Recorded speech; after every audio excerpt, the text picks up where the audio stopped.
ઓલો ડમ્પર રહ્યું ઓવરલોડ ભરેલું હતું અને તાલપત્રી નહોતી, તમે જવા દીધો. એ વિડીયો મારી પાસે છે.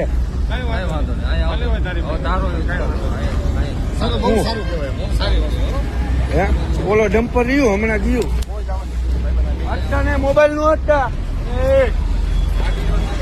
મોબાઈલ નું અટતા, મોબાઈલ અટતા નહીં. આમ જો પોલીસ વાળા પકડો. આમાં એક બાઇક હતું, આ બીજું બાઇક છે. જોવો તમે. પછી જો તમે અહીંયા આવો, ઓમ આપણી નંબર પ્લેટ આપણે બનાવેલી હોય ને તો એમ કે કંપનીની કેમ નથી, આરટીઓ માન્ય કેમ નથી. આ જોવો છો, આ આરટીઓ માન્ય છે. આ કેના બાઇક છે? આ તમે અત્યારે હાલ બતાડો છો કેના બાઇક છે? આ આપણે બી ડિવિઝન પોલીસ સ્ટેશન ની અંદર આ આરટીઓ માન્ય છે, છતાંય પોલીસ સ્ટેશન માં ઉભું. એટલે પોલીસ ને કઈ કાયદો લાગુ નથી પડતો? ના ના ના, પોલીસ ને કઈ લાગુ જ નથી પડતું. આરટીઓ નિયમ માત્ર પ્રજા માટે જ છે અને નાના માણસ માટે જ. જે મોટા માણસ છે એ તો ફોન થી વહીવટ. ઓલું બીજો જે બાઇક છે એમાં આગળ પાસે બે બાજુ નંબર પ્લેટ નથી. હા નથી. જોઈ લો એ તો નાના માણસ મજૂરી કરીને ખાતા હોય ને એના માટેના નિયમ છે. બાકી મોટા માણસ. ઓલો વિડીયો જે તમારા ફોન માં છે એક જરાક રિપીટ માં બતાડજો ને. આવી રહ્યો જોવો, આ રહ્યો ને, આ પોલીસ સ્ટેશન ની સામે જ છે. જોવો. ઓકે. તો ઈ શું બનાવ બન્યો છે આપની જોડે? આજને બનાવ એ છે કે હું બાઇક હાલીને આવતો હતો ટીંબાવાળી પાસે, તો ત્યાં પોલીસ વાળા ટ્રાફિક વાળાએ પકડ્યા. બરોબર, નંબર પ્લેટ નહોતી મારી. ઓકે.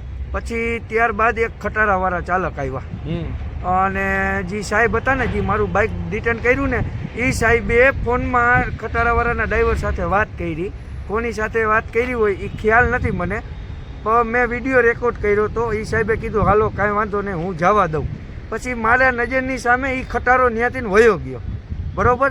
પ્રશ્ન એ હતો મારે ખાલી નંબર પ્લેટ નહોતી સાહેબ, અને મેં કીધું મને જવા દો સાહેબ, નાનો માણસ છું, મારે કુરિયરનો ધંધો કરું છું. તો મેં કીધું મારી રોજીરોટી આમાં જ છે. બરોબર. તો સાહેબ કાંઈ માયના નહીં ને આમ ને તેમ. પછી સાહેબનો મેં વિડીયો ઉતારીને સાહેબ પાસે જવા વિડીયો ઉતારતા વાત કરવા ગયો ને, તો 3 જણાએ મારી ઉપર હુમલો કર્યો અને ગરચી મારી દબાવી. બરોબર. ત્યાંથી પછી મને હરવે ફોલાવીને મારું બધું ડિટેનનો કાગળિયા કરી નાખ્યા ત્યાં હોટલ પાસે જ. પછી હોટલેથી મને આ એ ડિવિઝનમાં લઈ આવ્યા. એ ડિવિઝનમાં એક રૂમ છે ત્યાં. એ ડિવિઝન કે B division? B division, sorry, B ડિવિઝનની અંદર મને લઈ આવ્યા. મને ત્યાં પહેલાં ચેર હતી ને, ચેરમાં બેસાડ્યો. ચેરમાં બેસાડીને મને કે રૂમમાં આવ.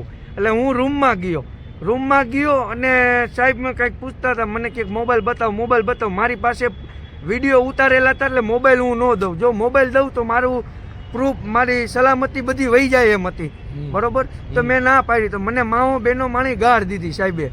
બરોબર. મેં પછી આંગળી ઊંચી કરીને સાહેબને એમ કીધું, સાહેબ તમે જે હોય મને ગાળ દેતા ને નકર મજા નહીં આવે. મેં કીધું હું આ રીતનું જ હું એમને બોલ્યો હતો. અને એ 3 જણાએ રૂમમાં માથું રહ્યું ને નીચું કરીને, એક જણો માથા ઉપર બેસી ગયો અને 2 જણાએ મને ઢીકેથી માર્યો ને મારો મોબાઈલ કાઢીને મારો અંગૂઠો દેવરાવ્યો, ફિંગર, અને લોક ખોલીને મારું બધું જે એવિડન્સ એ લોકોનું વિરોધમાં હતું ને એ બધું મારું ડિલીટ કરી નાખ્યું.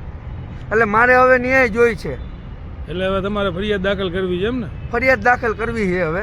મને આનો ન્યાય જોઈ છે કે નંબર પ્લેટ બાબતમાં આ લોકો આવી રીતના અમને મારે છે, તો આ મોરબીને આ પોલીસવાળાની શું સેફટી આપણા માટે?